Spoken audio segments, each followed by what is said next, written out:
დღის რიცხვი დღეს 76-ია. სწორედ ამდენი ქულა ჩაუგდეთ ბოსნია-ჰერცეგოვინას ნაკრებს ევრობასკეტის ჯგუფის უკანასკნელ შეხვედრაში, თუმცა სამწუხაროდ ჩვენმა ოპონენტმა თავის მხრივ 84 ქულა ჩააგდო და გამარჯვებად შესაბამისად მათ დარჩათ.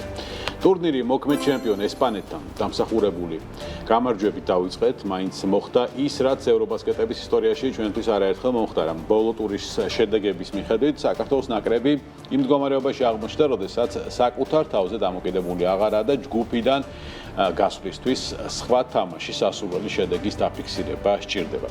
ჩვენთვის მნიშვნელოვანი თამაში თბილისის დროით 22 საათს 30 წუთზე დაიწყება. საბერძნეთის ნაკრები ესპანეთის წინააღმდეგ, ჩვენთვის სასურველი შედეგი კი საბერძნეთის გამარჯვება. ამ შემთხვევაში საქართველოს ნაკრები ევრობასკეტი 2025-ის C ჯგუფში მეოთხე ადგილს დაიკავებს, რაც პლეი-ოფის საგზურს იძლევა.